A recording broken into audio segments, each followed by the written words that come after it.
ओम क्लीं क्लीं कामाख्या क्लीं क्लीं वषट।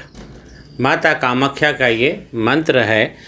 तंत्र की विद्या देता है, ज्योतिष की विद्या का आरंभ इसी मंत्र से होता है। इसी मंत्र से विद्याएं गहन होती हैं और इसी मंत्र से विद्याओं में विस्तार होता है। मानवता का बोझ भी इसी में हल्का होता है। लोगों की समस्याएं इस विद्या से ही शासित होती है और उसके सॉल्यूशंस निकलते हैं। हथेली में जो भी हम पर्वत देखते हैं तो उसमें सबसे महत्वपूर्ण पर्वत होता है शुक्र का। माता कामाख्या के मंत्र में ओम क्लीं क्लीं कामाख्या क्लीं क्लीं वषट, इसमें वषट का मतलब शुक्र होते हैं और हमारी हथेली में शुक्राचार्य बैठते हैं यहाँ पे अंगूठे के नीचे वाले पर्वत पर। ये पर्वत को शुक्र का पर्वत कहा गया है। अगर व्यक्ति के हाथ में सबसे प्रधानता जो भाव है, अगर शुक्र का पर्वत श्रेष्ठ है, व्यक्ति ज्योतिष बन सकता है।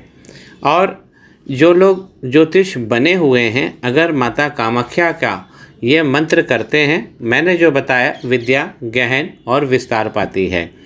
आप मानवता का भला करते हैं। मानवता में जो जो समस्या मनुष्यों को आती है, संपूर्ण मानव जाति में, उसका समाधान भी आप प्रस्तुत करते हो। मित्रों, ये कलयुग है और कलयुग में शुक्र देवता की विद्या बहुत बड़ी विद्या कही गई है। हमारी हथेली में दो गुरु बैठते हैं, एक तो गुरु बृहस्पति और दूसरे आचार्य हमारे शुक्र भगवान। इनके पास संजीवनी थी, मरे को जिंदा कर देते थे ये।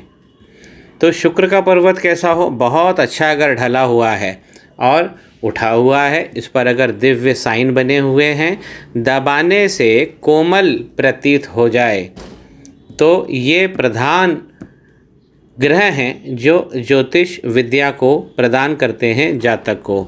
और अगर इस प्रकार की लाइनें बनी हुई हैं तो आपको बहुत अवसर मिलेंगे और बहुत मनुष्यों की समस्या को सुलझाने का भी मौका मिलेगा।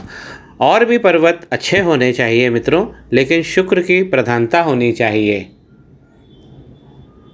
बुध का पर्वत भी अच्छा होना चाहिए, क्योंकि वाणी तो यहीं से निकलेगी। एक ज्योतिष की जो वाणी होती है वो बुध का पर्वत, उन्हें आधिपत्य दिया गया है, तो बुध का पर्वत अच्छा होना चाहिए। अच्छा ज्योतिष बनने के लिए इस प्रकार लाइन हो आपके पास, तो आपकी वाणी बड़ी मधुर होगी और कल कल जो ज्ञान है ज्योतिष का वो यहाँ से निकलेगा।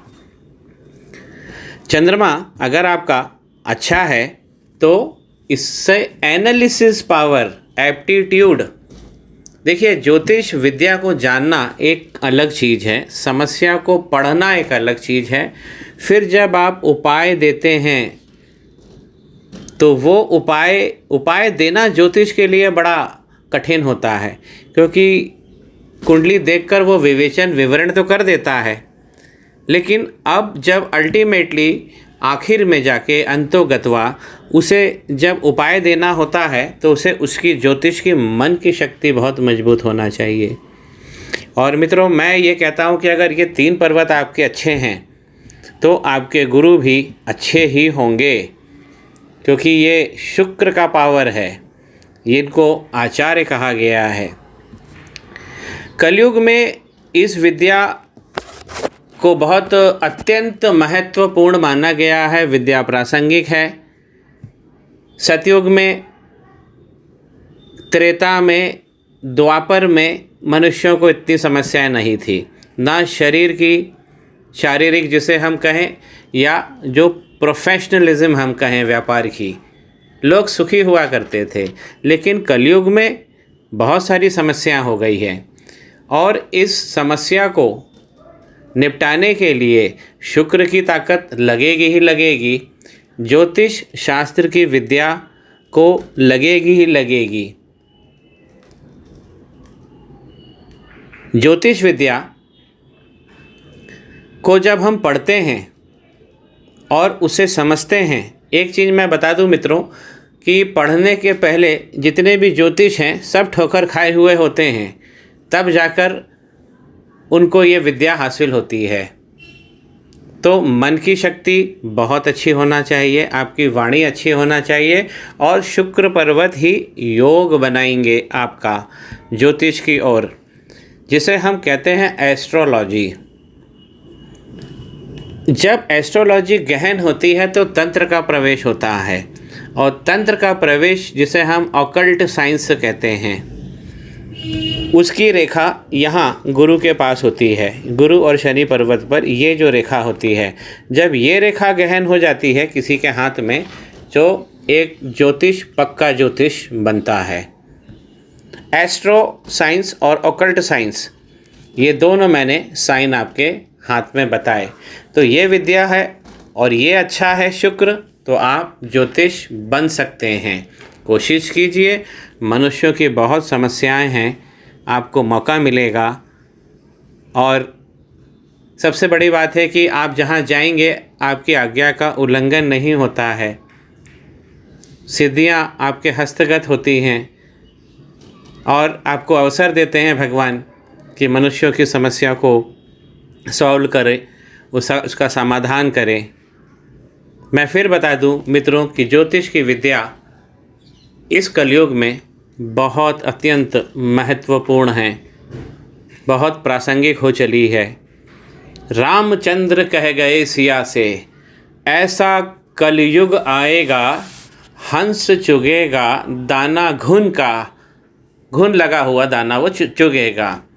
रामचंद्र कह गए सिया से, ऐसा कलयुग आएगा, हंस चुगेगा दाना घुन का, कौआ मोती खाएगा।